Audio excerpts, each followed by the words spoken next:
Good morning students. आज मैं फिर से आप लोगों के सामने कक्षा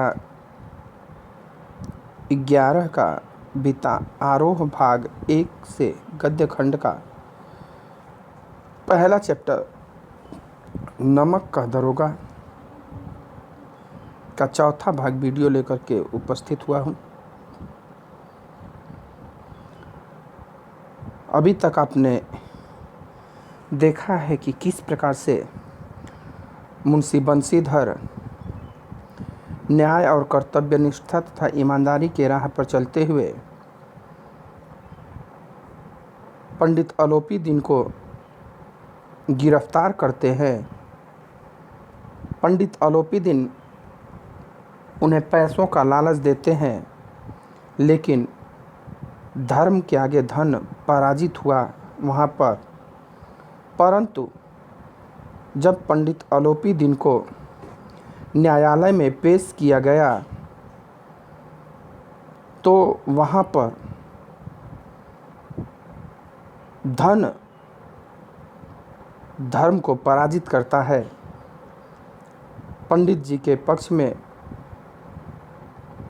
काबिल वकीलों की एक फौज खड़ी कर दी जाती है और उस कचहरी में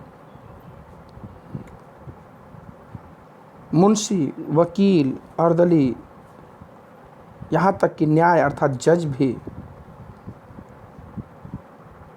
बंशीधर की तरफ से खिंचा लगता है। यानी कि सभी लोग पंडित अलोपी दिन की तरफ से बोल रहे थे। बंशीधर के पास उनकी अपनी ईमानदारी स्पष्ट बात के अलावा और कोई प्रमाण नहीं था। जो लोग मौके पर उपस्थित थे वह भी मुकर गए। अर्थात अंत में फैसला यह हुआ कि पंडित जी पर लगाए गए सारे बुनियाद झूठे हैं, क्योंकि इतना बड़ा आदमी इतनी छोटी सी रकम के लिए ऐसा कार्य नहीं कर सकता है। तथा मुंशी बंशीधर को उनके कार्यों की प्रशंसा करते हुए कि इन्होंने अपने कर्तव्य के प्रति ईमानदारी बरती, उसकी प्रशंसा करते हुए उन्हें यह भी हिदायत भी दिया गया कि इस विभाग में पहुंच करके नमक हलाली ने उनके विवेक और बुद्धि को भ्रष्ट कर दिया। भविष्य में उन्हें होशियार रहना होगा कि कहीं उनके बर्ताव से अलोपी दिन जैसे सम्मानित व्यक्ति का अपमान न हो। यहाँ तक हम लोगों ने पिछले वीडियो में देखा है।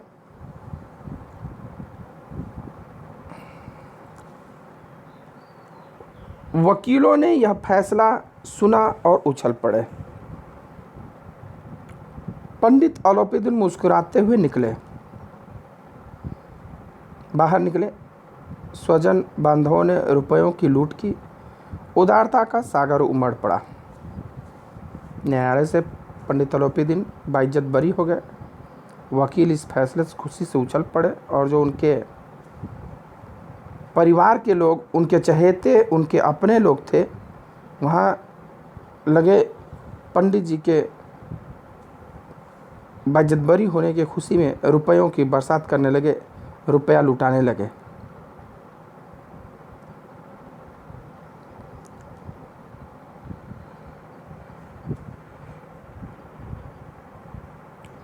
उसकी लहरों ने अदालत की नींव तक हिला दी। जब बंशीधर बाहर निकले तो चारों ओर से उनके ऊपर व्यंग बाणों की वर्षा होने लगी। यानी पंडित जी का जो व्यवहार था उससे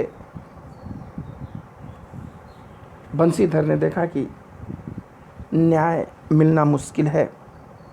बाहर जब निकले तो इनके ऊपर लोग एकदम से छीटाकशी करने लगे कि मतलब कि पैसा नहीं दिए पंडित जी तो अब जेल में डाल दिए, ये कर दिए वो कर दिए, कितना चोर है बेईमान है, उन्हीं को बनाने लगे।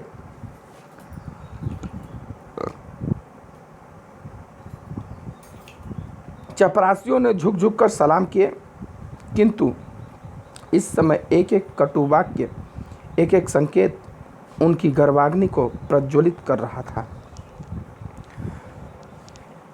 भाई जो उसके अंडर के चपरासी थे वो उनको सलाम किए, लेकिन सब व्यंग बाण पीछे से बोल रहे थे और इनके जो गर्वाग्नि थी, गर्व की अग्नि जल रही थी, वो और भी धधक उठी। कदाचित इस मुकदमे में सफल होकर वह इस तरह अकड़ते हुए न चलते। आज उन्हें संसार का एक खेदजनक विचित्र अनुभव हुआ। न्याय और विद्वता, लंबी चौड़ी उपाधियां, बड़ी बड़ी दाढ़ियां और ढीले चोंगे एक भी सच्चे आदर के पात्र नहीं है। मुंशी बंसीधर कहते हैं कि कदाचित यानी कभी भी इस मुकदमे अगर वो सफल हो जाते हैं तो इस तरीके से न चलते,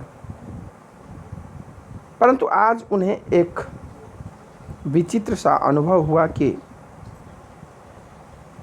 सब न्याय हो चाहे ज्ञान हो, ये सब लंबी चौड़ी उपाधियाँ, बड़ी बड़ी उपाधियाँ, ढीले चोंगे एक भी सच्चे आदर के पात्र नहीं हैं। सब बिके हुए हैं, सब बेईमान हैं, सब धूर्त हैं। बंसीधर ने धन से बैर मोल लिया था। बंसीधर ने धन से मोल लिया था, यानी कि बड़े आदमी से इन्होंने दुश्मनी कर लिया था।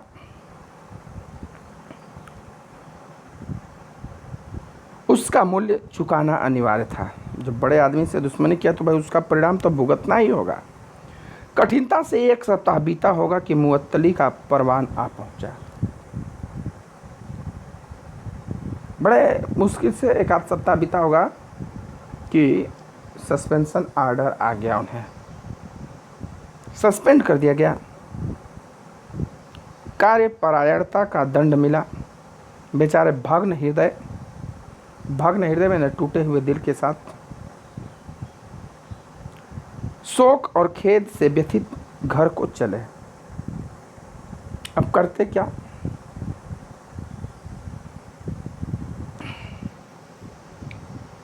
टूटे हुए हृदय से दुखी होकर के बेचारे घर की तरफ आए। यहाँ बूढ़े मुंशी जी तो पहले से ही कुड़बुड़ा रहे थे कि चलते चलते हम इस लड़के को समझाया था, लेकिन इसने एक न सुने। इधर घर पे उनके पिताजी को ये पता चल गया था कि उन्होंने पंडित अलोपी दिन से बैर मोल ले ली है, उनकी बात नहीं मानी है। तो अभी तक नौकरी छूटने की बात नहीं पता था। मार बड़बड़ा रहे थे कि इस लड़के को मैंने जाते जाते समझाया था कि देखे रहे, ऊपरी आय पर ध्यान देना, उसमें बरकत है, लेकिन इसने एक न सुनी। सब मनमानी करता है। हम तो कलवार और कसाई के तगादे से हैं। जिन लोगों से इन्होंने रुपया लिया है कर्ज वापसी के लिए, उनके तगादे यानी वसूली सहे। बुढ़ापे में भगत बनकर बैठे और वहाँ बस वही सूखी तनख्वाह है। हम यहाँ सबकी बात सुने, भगत बन के बैठे और वहाँ पर बस सूखी तनख्वाह से होने वाला क्या है? हमने भी तो नौकरी की है और कोई ओहदेदार नहीं थे, लेकिन काम किया, दिल खोल कर किया और आप ईमानदार बनने चले हैं। वो अपनी बात बताया कि हम भी नौकरी किए थे, बहुत ईमानदारी नहीं किए थे, काम किया, खूब दिल खोल कर पैसा लिया। घर में चाहे अंधेरा हो, मस्जिद में अवश्य दिया जलाएंगे।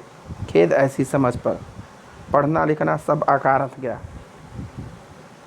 जो सामाजिक व्यक्ति होते, घर में भले हमारे कष्ट रहे, लेकिन हम समाज में सुख बांटेंगे, प्रसन्नता बांटेंगे। लेकिन ऐसे विचार वाले उनके पिताजी नहीं थे बंसीधर के। वो अपना घर पहले उजाला रहे, तब बाद में देखा जाएगा। खेत ऐसी समझ पर पढ़ना लिखना सब अकारथ गया, यानी कि बेकार गया। इसके थोड़े ही दिनों बाद जब मुंशी बंशीधर इस दुरावस्था में घर पहुँचे और बूढ़े पिताजी ने समाचार सुना तो सिर पीट लिया। अभी तक तो बस इसी बात पे वो कोड़ भून रहे थे कि नालायक है, पंडित जी से बैर ले लिया, पैसा लेता, कितना काम चलता है, 40,000 रुपया में सारी ज़िंदगी ही बदल जाती। और तब तक वो नौकरी छूट करके घर आ गए। बोले, जी चाहता है कि तुम्हारा अपना सिर फोड़ दूं। जैसे ही उन्हें देखे, उसका मन तो कर रहा है कि तुम्हारा और अपना सिर फोड़ दो। बहुत देर तक पछता पछता कर हाथ मलते रहे। क्रोध में कुछ कठोर बातें भी कही, और यदि बंशीधर वहाँ से टल न जाते तो अवश्य ही वह क्रोध विकट रूप धारण करता। काफ़ी देर तक उन्हें खरी खोटी सुनाते रहे, लेकिन बंशीधर ने कुछ नहीं कहा। वो सिर्फ वहाँ से सीधे निकल लिए। वृद्ध माता पिता को दुख हुआ। माता पिता को दुख हुआ कि लड़का नौकरी छूट गया। जो समझाया था वो समझ में नहीं आया इसके। जगन्नाथ और रामेश्वरम यात्रा की कामनाएं मिट्टी में मिल गई।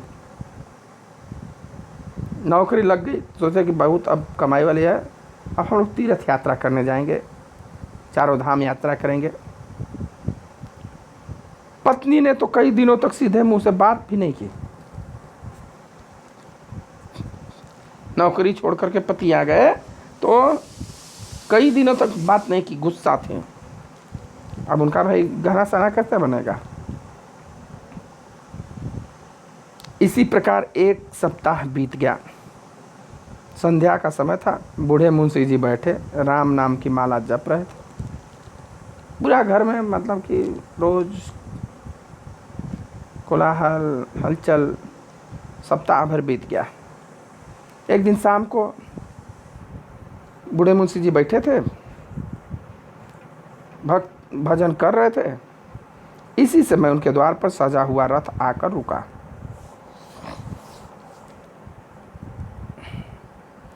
हरे और गुलाबी पर्दे, पछइये बैलों की जोड़ी, उनकी गर्दनों में नीले धागे, सींगें पीतल से जड़ी हुई। पछइये पर्दे यानी कि पश्चिम के साइड के एक अलग उनका प्रजाति है। उनके गर्दनों में नीले रस्सियाँ घंटियाँ लगी थी। सींग पे पीतल का पतरा लगा हुआ था, चमक रहा था। कई नौकर लाठियाँ कंधों पर रखे साथ में थे। मुंशी जी अगवानी को दौड़े। भाई बड़ा आदमी कोई आया है, अगवानी करने के लिए दौड़े कि हमारे घर इतना सजा हुआ रथ आया। देखा तो पंडित अलोपी दिन है। झुक कर दंडवत की और लल्लो चप्पो की बातें करने लगे। एकदम झुक गए, उनका दंडवत किया, प्रणाम किया और लल्लो चप्पो अर्थात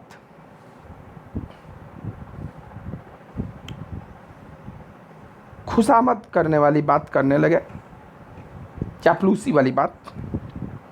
अरे जय, अरे आइए आइए, माई बाप आप हमारे अपने हैं, बेटा तो नालायक निकला, आप ही बाप से बैर मोल लिया, हम बड़े शर्मिंदा हैं, ये वो एकदम से मतलब चापलूसी वाली बात करने लगे।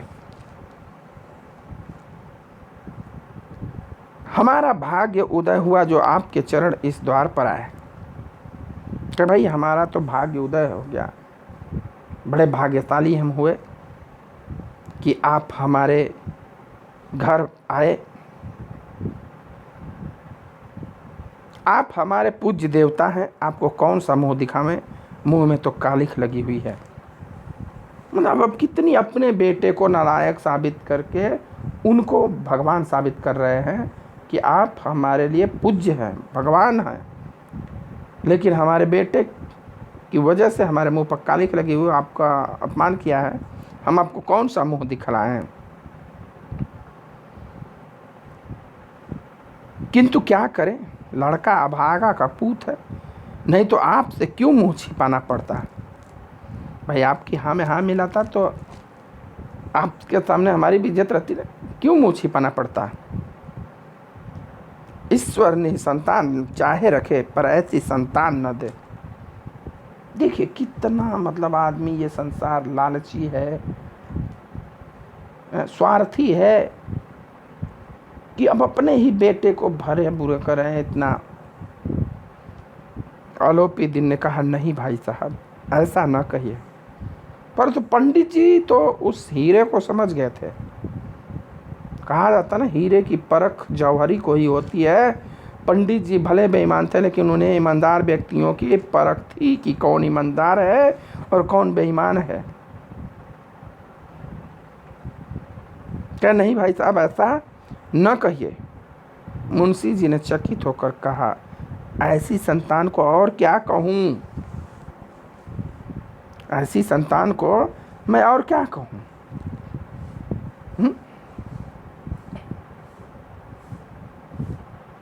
मुंशी जी ने चकित होकर, आलोपी दिन ने वात्सल्यपूर्ण स्वर में कहा कुल तिलक और पुरुषों की कीर्ति उज्जवल करने वाले संसार में ऐसे कितने धर्मपरायण मनुष्य हैं जो धर्म पर अपना सब कुछ अर्पण कर सके।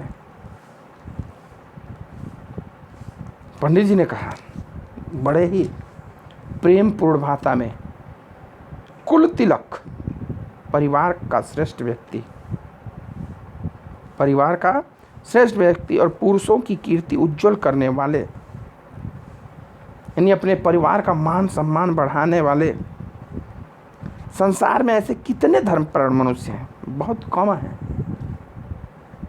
जो धर्म के खातिर अपना सब कुछ अर्पण कर दें। माता पिता नाराज हो गए, पत्नी नाराज हो गई, नौकरी चली गई, लेकिन उन्हें कोई पछतावा नहीं था।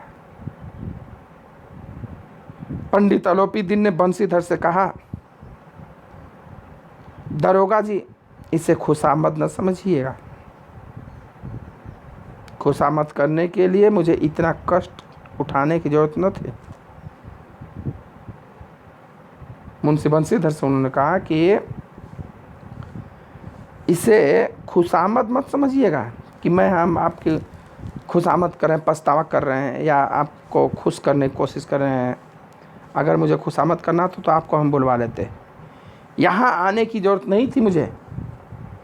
ये मैं अब आपका सम्मान कर रहा हूँ, आपको इज्जत दे रहा हूँ आपके ईमानदारी के कारण। मैं आपके ईमानदारी का कायल हूँ।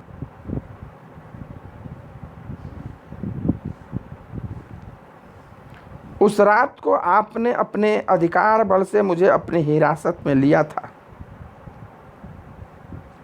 किंतु आज मैं स्वेच्छा से आपकी हिरासत में हूँ। कह रहे हैं कि उस रात को जब आपने मुझे गिरफ्तार किया तो आपका अधिकार था, आपका फर्ज था, आप गिरफ्तार किए, मैं आपकी कैद में था। परंतु आज मैं अपनी स्वेच्छा से यहाँ पर हूँ और इसे आप खुशामद मत समझिएगा। मैंने हजारों रईस और अमीर देखे, हजारों उच्च पदाधिकारियों से काम पड़ा,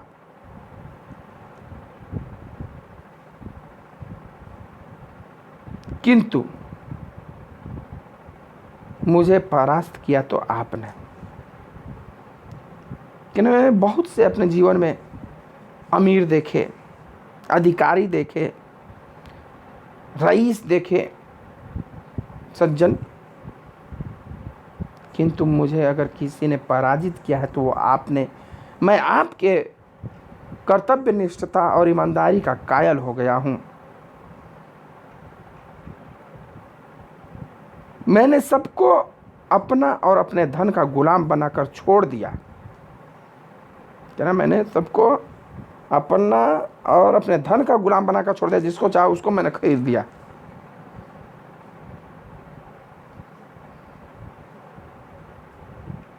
मुझे आज्ञा दीजिए कि आपसे कुछ विनय करूं। कहा कि भाई मुझे आज्ञा दीजिए कि मैं आपसे कुछ आग्रह कर सकूं, निवेदन कर सकूं। मैं यहाँ पर आपसे कुछ निवेदन करने आया हूं।